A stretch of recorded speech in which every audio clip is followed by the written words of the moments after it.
Gaming. Hello and welcome to a quick flange here with Intoxicus Gaming. It's March the 11th and that's significant because today is the day E3 finally canceled due to coronavirus, like I was predicting, and just gotta have a little moment of yay, my prediction was right, although not necessarily. Sometimes it's like yeah, I was right, but it's like not necessarily the most awesome thing to be right about either. So it's a little bit like yeah, I was right, oh, this kind of sucks. um so, silliness aside, this is an interesting one, and it actually, we'll flip over to the tweet. This is what got the ball rolling. Devolver Digital tweeted this yesterday. I caught it when Spawnwave retweeted it. He does a great channel, by the way, if you're not already watching him. Spawnwave's great, partly an inspiration for what I'm doing. So, definitely encourage you to check out Spawnwave. Oh, I forgot to mention, going to have little cards linking to the videos where I was predicting this kind of stuff in the beginning and the end. Maybe just the end, but yeah, there'll be little links to those videos. Just gotta remember to mention that. Anyways, back to what we're supposed to be talking about. This got tweeted yesterday. Spawnwave retweeted it. A bunch of people retweeted it. Blew up. Oh, huh. I didn't do that. But yeah, this pretty much told everyone it was canceled before the initial announcement. News websites were reporting on it. We'll just zip through them. They mentioned the tweet and all that stuff. So they're kind of originally reporting on the tweet, then updated it with the official announcement this morning, which dropped just this morning. And it's kind of like, someone reported it first and then other people picked it up. So each one of these articles has kind of their spot in how, the who got on it first as far as media entities. These are all like the most first biggest ones. So I figured we'd link those just because it seems logical to me. So here's the official announcement, and I'm not going to bother reading it. Pretty simple, kind of standard stuff, nothing too big, be worth reading it. And this is a quick flange, got to get this done quick. But I do want to chat a little bit about, I guess, more or less the stuff I did predict, and where this is going to go. Because to continue with my previous predictions, I feel like this is going to propel things into a direction of everything being online sooner than it would have been. I was talking about this in the previous video. I don't remember to what extent.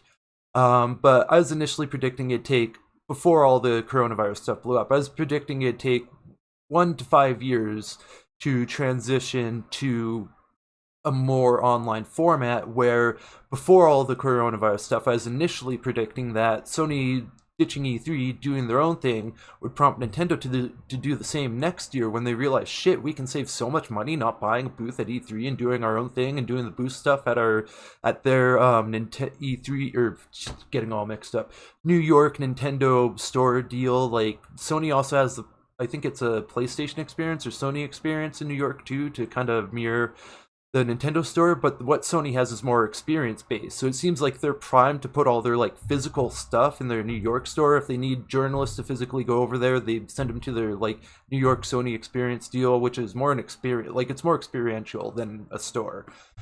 And basically where I thought this was all going in the first place was like Nintendo started, yeah, let me start over. Nintendo started with the Directs. Sony copied the Directs effectively, or inspired by them, and also realized we don't need E3. We can do our own thing, and it'll save us money, and we get better return on investment. So initially, I was thinking Nintendo would realize that next year, pull out next year, and then everyone else would follow suit when they're like, shit, what are we spending all this? Like, boosts at E3 can be millions of dollars. Like, they can be insanely expensive for the big boosts for the big players. So there's millions of dollars spent on E3 that they could not spend and just do it online. And once they realize that, like, what do they need E3 for? So before all this, I was predicting E3 is just going to go the way of the dodo, just because people are going to, or companies I should say, are going to realize they can do it online, get better return on investment, save a bunch of money, still get everyone hyped up for announcements, all that, and everyone's happy except the ESA and E3. And I was also saying the E3 needs to become more like a Comic-Con than a convention or a trade show. To keep surviving, they need more stuff for attendees that aren't journalists. They need panels and more smaller independent stuff, and just lowering prices and costs across the board. And Yeah, so, and I don't know if E3 is going to do that because they seem to like the money they get. Like, I guess like half their revenue is from E3, which, yeah, that's a lot. So the ESA wants to keep doing E3, and they want all these companies to think it's worth their time and money and effort to do E3, but it's really not. Let's get my mic in the frame here a little bit. But it's really not so much now that YouTube's at this point where they can do all these things online. Anyways, all that's the point of all that I just rambled about is now that coronavirus is shutting E3 down on all these conventions, they're going virtual to compensate. But what's going to happen, as I was predicting in the earlier videos, is because they're going to go all virtual and all online to do these presentations because they still have to do something, because they still have to announce their things, they still have to hype customers up and all that stuff. So they're going to take it online, of course, because why the hell not? Makes sense. Let's just do it virtual. We can have like virtual attendance and virtual tickets, and there's all sorts of ways to do that. There's like Zoom and other ways, and you can have a virtual conference where you have your presentation, people show up online live, and then they can watch it later. So there's all sorts of ways to do that, so it's online. And when it comes to the physical stuff, you're there to play demos of games. So just give us demos that we can download at home. And another side prediction that I added on is we might actually see demos return like they were back in the day. At least maybe even just for this year, just because like they're not going to be bringing people to places to play them physically, and they want people to play these demos to get feedback and know what to expect and all that. So we're probably also going to see demos return to some extent, is a smaller side prediction to parallel this.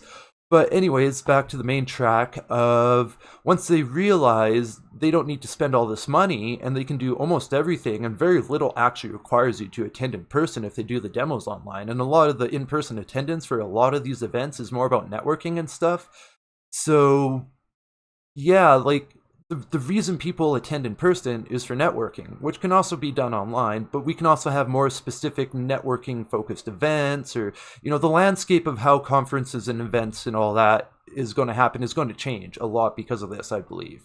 Just because companies are going to realize how much money they can save and still be effective by doing it online virtually, and realize the only real true reason to do it in person is for in-person meetings for networking. And there is the other stuff, like it's cool to do like booths with cool stuff. That's all great, don't get me wrong, but the real core reason people attend these events in person is to meet people in person and to network with them and actually get to know them and that kind of stuff. So there is that aspect. That's like pretty much the only thing going online can't replace in some form or another. So, in-person events will never, ever fully go away, but I think there will be a lot less and a lot more virtual just in general across the board after this.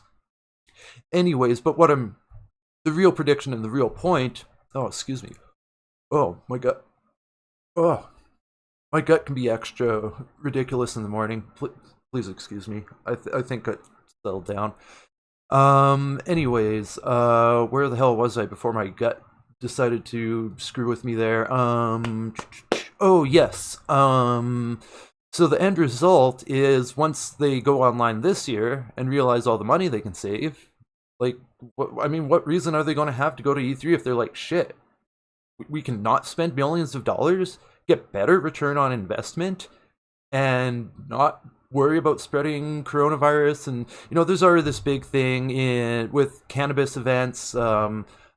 I forget what they call it with cannabis events, but it's a big thing with cannabis related events. As formerly cannabis chemist, never attended really any events because of medical issues getting in the way. But it's a well-known thing where conventions and events where lots of people gather, everyone tends to get sick just with like a cold or a flu, or just people bring their bug that they're immune to, or is like there's a local immunity that now that you're traveling from all these different places, people don't have your localized immunity where that bug already went around your community, your town, city, area, whatever.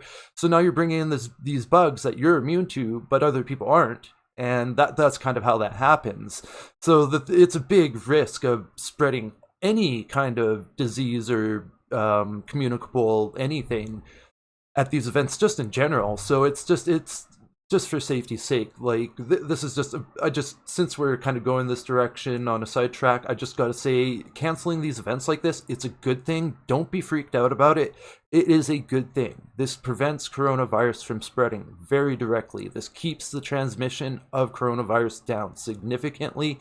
Just I got to reiterate this, canceling these events is good. It's a very, very good thing. So it's if anyone's being like, oh my god, I'm getting freaked out because these events are being canceled, please don't. Please realize this is a good thing. This is a reason to not be freaked out, because this will mean there will be less transmission and it will keep it from blowing up. Anyways, bit of a sidetrack there and kind of hitting the point. I got to wrap this up anyways. So yeah, basically we're going to see pretty much everyone go to online presentations to announce their things, and pretty much everyone's going to copy the Nintendo Direct formula / State of Play formula. And I kind of said this already, but it's kind of been this thing where Nintendo's done the Directs for forever, and they've kind of done their own thing within E3. And then just recently, Sony has been like, well, fuck it, let's do State of Plays and let's basically do our version of the Nintendo Direct. And since they did that, just reiterating the timeline here, since they did that, they're like, fuck it, why do we need to go to E3? We can save a whole bunch of money and get just as good or even better return on investment, not attending in person. So, and now that this has happened, like the ball, they kind of already got the ball rolling on this, is what I'm getting at. And coronavirus is just like, you know, just adding a lot more velocity and speed to the ball rolling that was already slowly rolling. Now it's rolling a lot faster. And basically that's where we're at, is something that was already kind of slowly in the process of flanging up and probably take up to 5 years to fully transition to all online. Because the thing is, these companies, they get entrenched in what they know and what works, and they're afraid to take risks with stuff like this, so they need someone else to set an example to prove it works before they'll follow. So that's where that's going. But this is just like it forces everyone's hands. Now they have to, and now because they have to, they're going to realize, oh shit, we've been fucking up this whole time. There's so many years where they didn't need E3 because they could have done it on YouTube. And like, you know, Nintendo's been doing directs for like how long? Anyways, we should wrap this up. I'm sure you all get a pretty good idea of what's flanging here. I'm suddenly worried if my camera might be on 30 FPS, but I'll deal with that later.